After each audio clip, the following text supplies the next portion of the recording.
नमस्कार दोस्तों, स्वागत है आप सभी का आपके अपने चैनल फर्स्ट चॉइस अड्डा पर। दोस्तों, आज ये हमारी TGT PGT LT grade commerce students के लिए क्लास सेकंड है। क्लास फर्स्ट जो मैंने डाली थी वो भी बहुत लोगों ने देखी है और बहुत लोगों को पसंद आई है। उसके लिए आप लोगों का बहुत बहुत धन्यवाद। दोस्तों, ऐसे ही वीडियोस को देखते रहिए और हमारा ये जो सिलसिला हमने शुरू किया है फ्री क्लासेस का वो आगे चलता रहेगा। तो चलिए आज की इस क्लास का शुभारंभ करते हैं और डेली आप लोगों को अब क्लास मिला करेगी। कुछ बिजी शेड्यूल होने की वजह से मैं क्लास नहीं डाल पाया था, थोड़ी देरी से आई, उसके लिए आप लोगों से क्षमा भी मांगता हूँ। चलिए शुरू करते हैं। पहले हम पढ़ेंगे डुअल एस्पेक्ट कंसेप्ट। देखिए, हर एक कंसेप्ट में क्या होता है, इस कंसेप्ट में क्या होता है कि हर एक ट्रांजेक्शन जो है, एवरी ट्रांजेक्शन वो क्या करता है, दो अकाउंट्स को प्रभावित करने का काम करता है, अफेक्ट करता है। हर एक ट्रांजेक्शन के दो एस्पेक्ट्स होते हैं। एक होता है दोस्तों डेबिट, और जैसा कि आप जानते हैं दूसरा होता है क्रेडिट। सभी लोगों ने पढ़ा हुआ है। हम बस क्या कर रहे हैं, रिवाइज करने का काम कर रहे हैं पूरे सिलेबस को। इफेक्ट क्या है कि देखिए, एक ट्रांजैक्शन अगर रिकॉर्ड कर लिया जाए और दूसरा अगर इग्नोर कर दिया जाए, ट्रांजैक्शन में दूसरा एस्पेक्ट इग्नोर कर दें, तो क्या वो ट्रू फाइनेंशियल पोजीशन दिखाएगा? नहीं, अकाउंटिंग रिकॉर्ड्स शो नहीं करेंगे वो अच्छी पोजीशन। फाइनेंशियल पोजीशन जो निकल कर आएगी आप लोगों के सामने वो ट्रू नहीं होगी, ट्रू एंड फेयर नहीं होगी। और ऑब्जेक्टिव तो यही होता है कि भाई ट्रू एंड फेयर पोजीशन आनी चाहिए, बिजनेसमैन जानना चाहता है। तो दोस्तों, ये डुअल एस्पेक्ट कंसेप्ट एक साइंटिफिक मेथड है।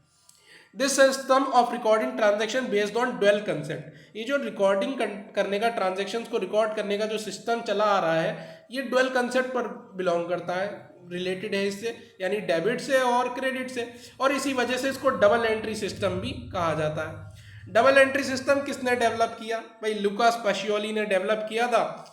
इटली के रहने वाले थे, 1494 साल था। अब दूसरा क्या है, going concern concept. Going concern concept क्या है भाई? देखिए, according to this concept business will continue for a very long period of time. यानी जब भी बिजनेसमैन शुरुआत करता है बिजनेस की, तो वो ये मानकर चलता है कि बिजनेस उसका बहुत लंबे समय तक चलता रहेगा, अनलिमिटेड पीरियड के लिए चलेगा, इंडेफिनेट पीरियड के लिए चलेगा। कोई इंटेंशन तो होती नहीं है बिजनेसमैन की कि भाई आज शुरू किया कल को बंद करना चाहेगा। तो क्लोज डाउन करने का, लिक्विडेट करने का या सोल्ड करने का, बेचने का नियर फ्यूचर में कोई इंटेंशन के साथ शुरू कर क्यों करेगा भाई? तीसरा चीज कि in this concept fixed assets जो है वो रिकॉर्ड करे जाते हैं ओरिजिनल कॉस्ट पर। यानी जितने भी फिक्स्ड एसेट्स हैं वो, ये बहुत ज़्यादा इंपॉर्टेंट पॉइंट है, अधिकतर एग्जाम में पूछा जाता है दोस्तों। तो ये जरूर याद रखो कि भाई फिक्स्ड एसेट्स जो है वो रिकॉर्ड करे जाते हैं ओरिजिनल कॉस्ट पे और डेप्रिशिएट किए जाते हैं सिस्टमेटिक मैनर में without reference to their market value. अब देखो, मार्केट वैल्यू क्या है, इससे फर्क नहीं पड़ रहा।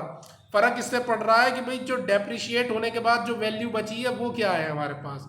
भाई 50,000 रुपये का आपने फर्नीचर खरीदा, उसको हर साल क्या करेंगे आप, डेप्रिशिएट करेंगे। भाई WDV मेथड से करेंगे, रिटर्न डाउन वैल्यू मेथड से, या स्ट्रेट लाइन मेथड से करेंगे। किसी एक मेथड से करेंगे, डेप्रिसिएशन लगाएंगे और देखेंगे कि एक्चुअल वैल्यूज की क्या है, बिना इसके कि भाई मार्केट वैल्यूज की क्या चली आ रही है। तो ये सब क्या है, गोइंग कंसर्न कंसेप्ट के अकॉर्डिंग हमें पता चलता है।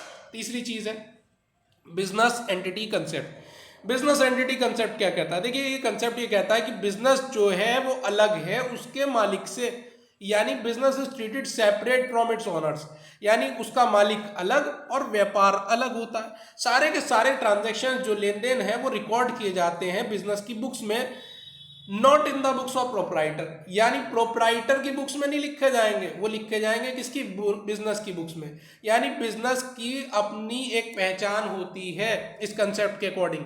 On the basis of this concept owner is treated like a creditor. और ऑनर एक तरीके से जो है क्रेडिटर है, लेनदार है बिजनेस का, बस, इसके अलावा और कुछ नहीं है। यानी कि उसको ट्रीट किया जा रहा है क्रेडिटर की तरीके से, और बिजनेस जो है कानून की नजरों में एक अलग पर्सन है ना।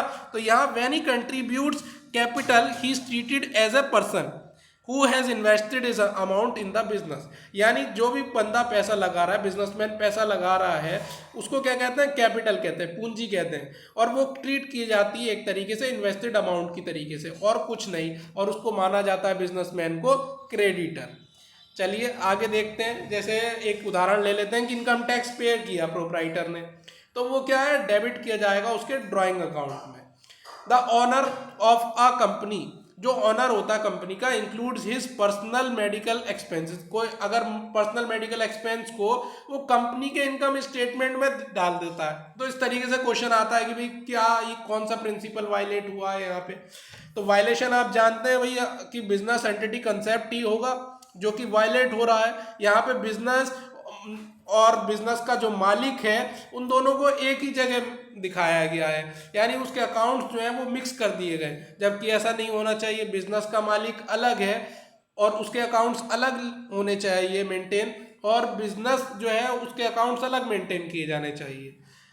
चलिए आगे पढ़ते हैं। अब आगे देखिए मनी मेजरमेंट कंसेप्ट। अब मनी मेजरमेंट कंसेप्ट क्या कहता है दोस्तों? ये कंसेप्ट क्या कहता है कि जितने सारे ट्रांजैक्शंस हैं वो रिकॉर्ड किए जाने चाहिए बुक्स ऑफ अकाउंट में मनी के टर्म्स में। फॉर एग्जाम्पल अगर मैं बोल दूं आप लोगों से कि भाई क्वालिटी है, बोर्ड ऑफ डायरेक्टर्स की क्वालिटी अच्छी है, मैनेजर अच्छा है, उसकी एम्प्लॉयज़ की इफिशिएंसी अच्छी नहीं है, अच्छी तरीके से काम नहीं कर रहे हैं, योग्य नहीं है, तो क्या बुक्स ऑफ अकाउंट में ये सब चीज़ें आप दिखाएंगे? तो जवाब मिलता है नहीं। और वो किस कंसेप्ट के अकॉर्डिंग ये हमें पता चलता है? मनी मेजरमेंट कंसेप्ट के अकॉर्डिंग। आगे नेक्स्ट कंसेप्ट आता है हमारे सामने अकाउंटिंग पीरियड कंसेप्ट। जी हाँ दोस्तों, अकाउंटिंग पीरियड कंसेप्ट ये कहता है कि हर एक बिजनेसमैन जानना चाहता है भाई कि जो भी उसने पैसा इन्वेस्टमेंट लगाया है वो कितना हुआ, उसने कितना एफर्ट लगाया है, वो हर कुछ समय बाद जानने का इच्छुक रहता है। हर बिजनेसमैन चाहता है कि उसको पता चले अपनी true and fair value business की।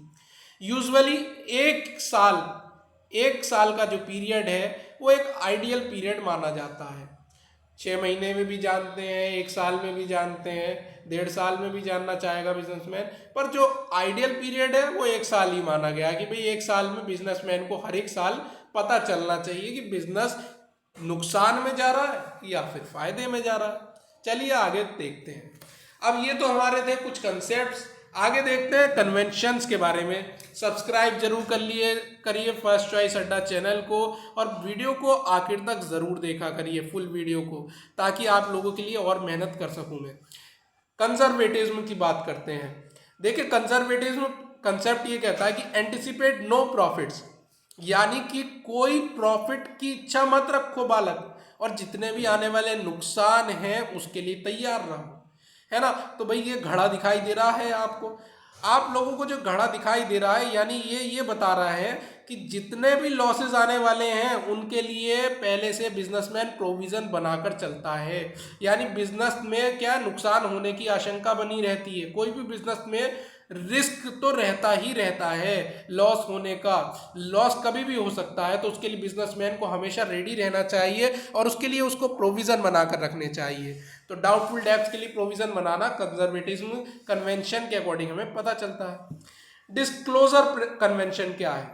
देखिए डिस्क्लोजर कन्वेंशन क्या कहती है कि ऑल सिग्निफिकेंट इंफॉर्मेशन, जितनी भी इंपॉर्टेंट इंफॉर्मेशन है वो फुली और फेयरली डिस्क्लोज की जानी चाहिए फाइनेंशियल स्टेटमेंट्स में। यानी ऐसी कोई भी इंफॉर्मेशन जो बिजनेस को अफेक्ट कर सकती है आने वाले फ्यूचर में, तो उसके लिए बिजनेसमैन को कुछ ना कुछ नोट डालकर दिखाना होगा, या कुछ भी तरीके से उसको बताना पड़ेगा कि भाई ये अफेक्ट करेगी बिजनेस को। तो जो भी इंपॉर्टेंट सिग्निफिकेंट इंफॉर्मेशन है वो पूरी तरीके से अच्छी तरीके से बिजनेस के फाइनेंशियल स्टेटमेंट में बताई जानी चाहिए, डिस्क्लोज की जानी चाहिए।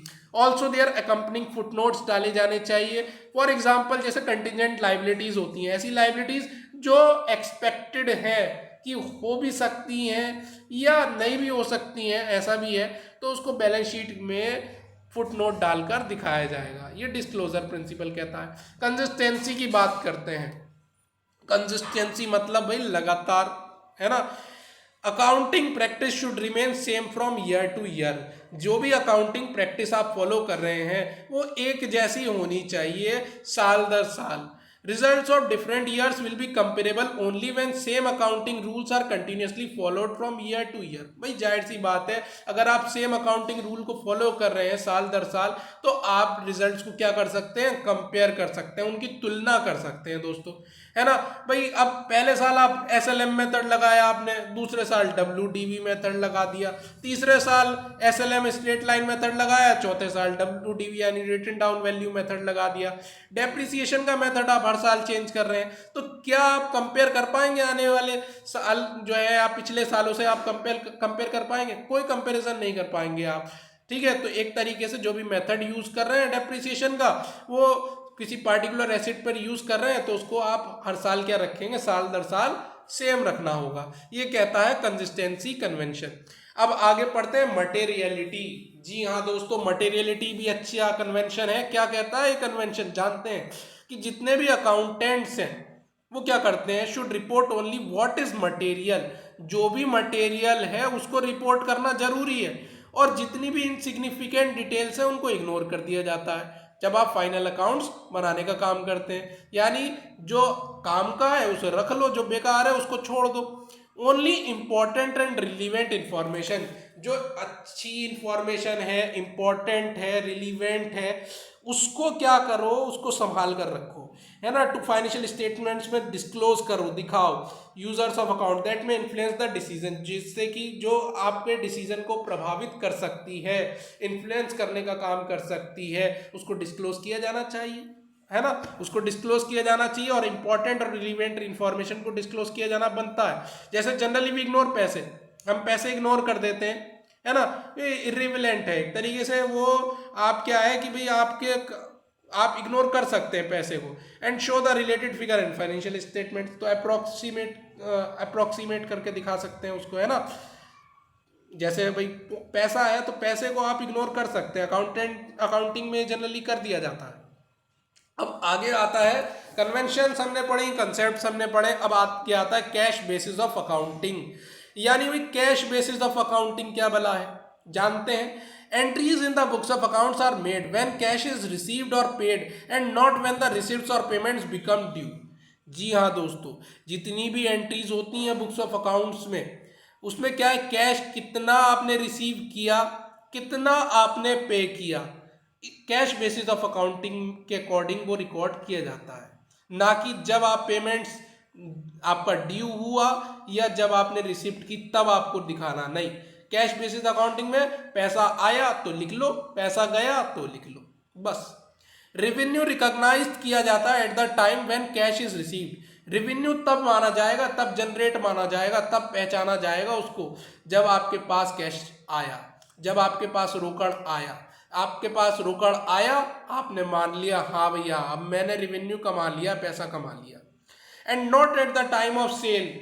इसके अकॉर्डिंग क्या है, इसका अकाउंटिंग, इस कैश बेसिस अकाउंटिंग अकॉर्डिंग ये है कि आपने बेच दिया माल, तो यानी बेच दिया माल पर पैसा आपको नहीं मिला, तो उसको क्या है, रिकॉर्ड नहीं किया जाता। और चेंज ऑफ ओनरशिप और goods from seller to buyer, यानी कि आपने ओनरशिप दे दी, किसी और को ट्रांसफर कर दिया ओनरशिप, है ना। गुड्स आपने सेलर से बायर की, सेलर ने गुड्स दिए, बायर को दे दिए, ठीक है। पर रिकॉर्ड उसको तब किया जाएगा जब आपके पास कैश आ जाएगा, कैश आप रिसीव कर लेंगे, तभी माना जाएगा कि रेवेन्यू रिकॉग्नाइज किया जाएगा। Expenses are recorded only at the time of actual payments. खर्चे भी तभी माने जाएंगे जब आप एक्चुअल पेमेंट कर देंगे। डिफरेंस बिटवीन टोटल रेवेन्यू यानी जो रिसिप्ट्स है और एक्सपेंसेस जो कि आपके पेमेंट्स हैं, उससे पता चलता है कि आपने कितना प्रॉफिट कमाया, कितना लॉस उठाया। Receipts and payments accounts prepare किया जाता है in cash in case of not for profit organisation. और ये जो काम करती हैं वो एनपीओ ज़्यादा करती है, नॉट प्रॉफिट ऑर्गेनाइजेशन। आपने चैप्टर पढ़ा भी होगा क्लास 12th में। तो यहाँ पर क्या है, सच एज चैरिटेबल इंस्टीट्यूशंस है, क्लब्स क्लास 11th में, तो सच एज चैरिटेबल इंस्टीट्यूशंस हो गए, क्लब्स हो गए, स्कूल्स हो गए। ये एग्जाम्पल है किसका, ये एग्जाम्पल है, is an example of accounting, is an example of accounting on cash basis वाला एग्जाम्पल। ये जितनी भी संस्थाएं होती हैं वो क्या काम करती हैं कि भाई खर्चे तब मानती हैं जब एक्चुअल पेमेंट हो रहा हो, और रिसिप्ट तब मानती हैं जब उनके पास पैसा आ रहा हो। वो तब मानकर नहीं चलेंगी कि भाई आपने कोई माल बेच दिया सपोज करो फॉर एग्जांपल, तो यानी वो तब नहीं माना जाएगा ऐसा कि भाई कैश जो है आपने जनरेट कर लिया, नहीं, रिकॉग्नाइज नहीं माना जाएगा कैश को। कैश को तब रिकॉग्नाइज माना जाएगा जब पैसा साक्षात आप लोगों के समक्ष आ जाता है, आपके पास आ जाएगा। तो यहाँ पे एनपीओ इसी अकॉर्डिंग चलती है। चैरिटेबल इंस्टीट्यूशन हो गए, क्लब हो गए, स्कूल्स हो गए, ये सब कैश बेसिस पर ही काम करती हैं और इसी अकाउंटिंग को फॉलो करने का काम करती हैं। अब आगे क्या, these expenses and incomes are not considered while following cash basis of accounting. तो ये आप लोगों को बताना, ये जो खर्चे और इनकम है वो कंसिडर नहीं किए जाते, कब, while following cash basis of accounting. तो कौन कौन से हैं भाई, या आउटस्टैंडिंग एक्सपेंस हो गए, प्रीपेड एक्सपेंस हो गए, एक्रूड इनकम हो गया, इनकम रिसीव्ड इन एडवांस हो गया, ठीक है, तो इनको आप कंसीडर नहीं करते हैं। यानी भाई आउटस्टैंडिंग एक्सपेंस ऐसे खर्चे जो कि भाई क्या है, आपने रेंट है फॉर एग्जांपल, आउटस्टैंडिंग रेंट है, तो रेंट आपको पे करना है पर आपने अभी तक नहीं किया, तो ऐसा खर्चा जो कि आपका किया जाना था पर आपने अभी तक नहीं किया, ऐसा खर्चा आउटस्टैंडिंग माना जाता है। प्रीपेड यानी आप ऐसा खर्चा जो पहले ही पे कर दे रहे हैं, इंश्योरेंस देना था आपको पर आपने क्या कर दिया, पहले ही पे कर दिया उसको, है ना, टाइम से पहले ही पे कर दिया, प्रीपेड इंश्योरेंस कहा जाएगा उस खर्चे को। तो ऐसे खर्चे कैश बेसिस ऑफ अकाउंटिंग में नहीं आते हैं, जाहिर सी बात है। एक्रूड इनकम, आपने पहले ही, आपने कुछ इनकम है कमा ली है, आपने कोई इनकम कमा ली पर आपको उसका पैसा, आपने सर्विस प्रोवाइड कर दी पर आपको उसका पैसा अभी तक नहीं मिला। इनकम रिसीव्ड इन एडवांस, आपको इस बार पैसा एडवांस में मिल गया पर आपने अभी तक सर्विस प्रोवाइड नहीं की। ऐसे वाले केसेस जितने भी होते हैं, जो भी खर्चे होते हैं, जो भी आय इनकम होती है, वो उनको शामिल नहीं किया जाता है माय फ्रेंड्स, किसमें, कैश बेसिस ऑफ अकाउंटिंग में। चलिए आगे चलते हैं। मिस्टर राजेश जी क्या है, एक होम्योपैथ डॉक्टर है। In practice has been advised by his accountant. Accountant को ने क्या करा भाई, सलाह दी कि टू मेंटेन हिज अकाउंट, इनका जो मेंटेन होना चाहिए अकाउंट कैसे बेसिस पे होना चाहिए, एक्रूअल बेसिस पे होना चाहिए। अकाउंटेंट इनका ये सलाह दे रहा है ना, instead of the presently followed cash basis of accounting. यानी वो बेचारे cash basis of accounting follow कर रहे थे और उनको सलाह दे दी, अकाउंटेंट ने क्या सलाह दे दी राजेश जी को कि भाई तुम क्या करो, एक्रूअल बेसिस पे काम करो। क्या आप सहमत हो इस चीज से? Do you agree the advice of the accountant? तो नहीं साहब, हम तो बिल्कुल सहमत नहीं होंगे, क्योंकि मेडिकल प्रैक्टिशनर जो भी होता है वो फी क्या ले लेता है, तुरंत ले लेता है। यानी जब भी उसने कुछ सुझाव दिया, कोई कंसल्टेंसी दी, उसने कुछ भी पर्चा वर्चा बनाया, उसको तुरंत पैसे मिल जाते हैं, है ना। वो ऐसा काम, कोई भी डॉक्टर ऐसा काम तो नहीं करता कि भाई आज सर्विस दे रहा हूँ मैं तुम्हें, चलो आज देख ले रहा हूँ, कल को तुम्हें पैसा दे दूंगा, है ना, कल कल कल तुम पैसा दे देना लाकर मुझे, है ना। तो ऐसा तो काम नहीं होता भाई। डॉक्टर तो सबसे पहले फीस रखवा लेता है अपनी, मानेंगे नहीं मानेंगे आप लोग कि फीस जो है वो पहले रखवा लेता है अपने पास।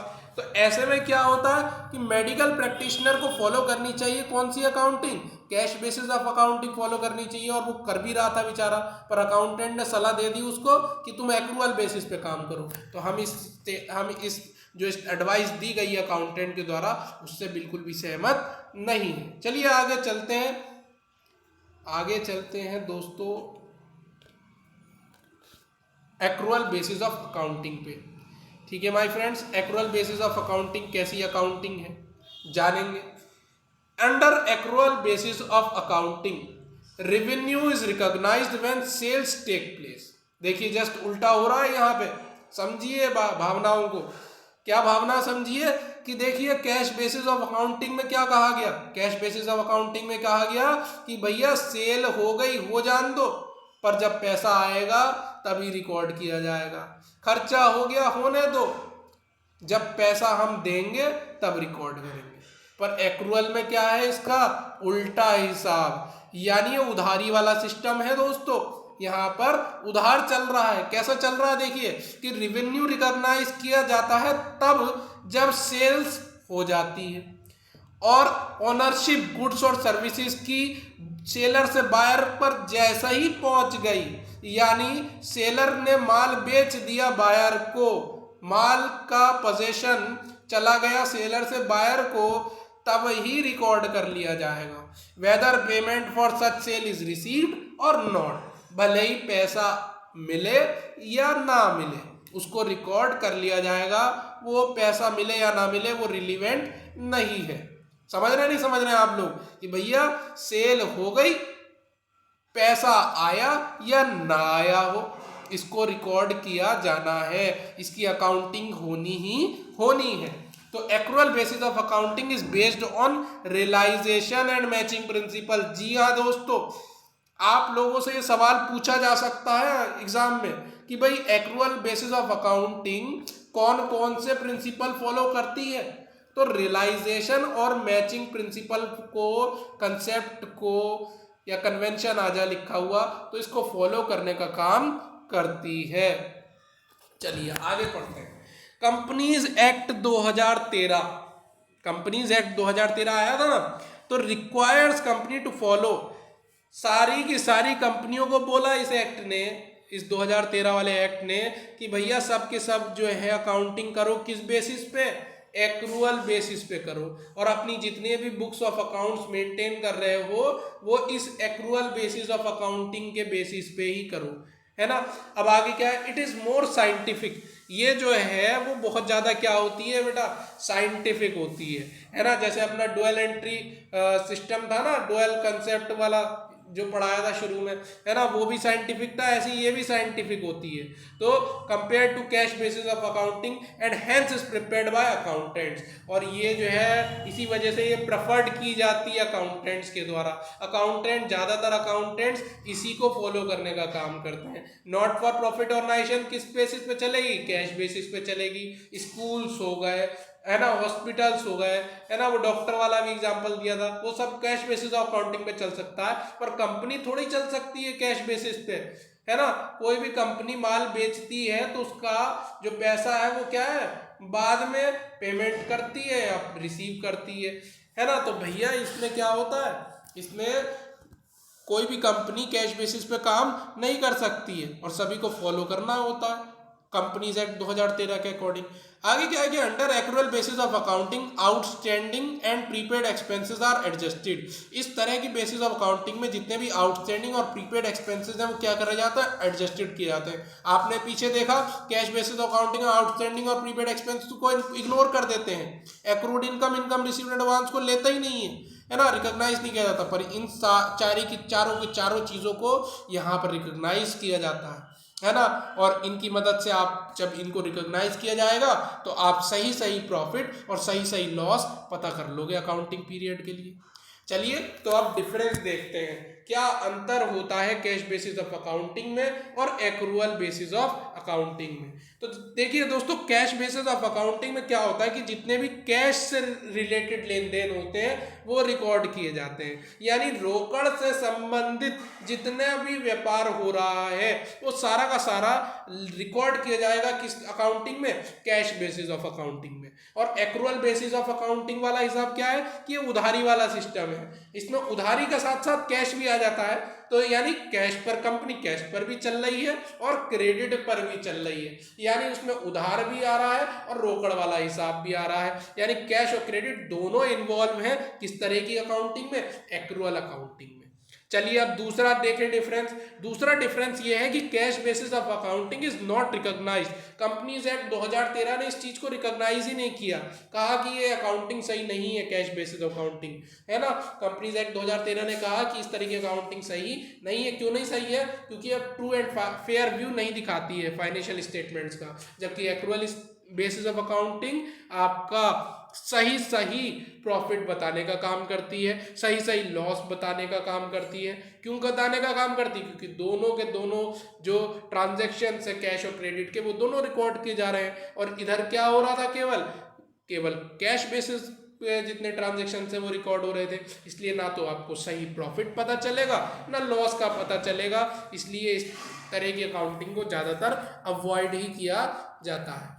तो आज की इस वीडियो को यहीं ख़त्म करते हैं दोस्तों, समाप्त करने का काम करते हैं। मिलते हैं नेक्स्ट वीडियो में, तब तक जय हिंद और जय भारत माय फ्रेंड्स। और don't forget to subscribe this channel because this channel provides good content every time. Thank you my friends.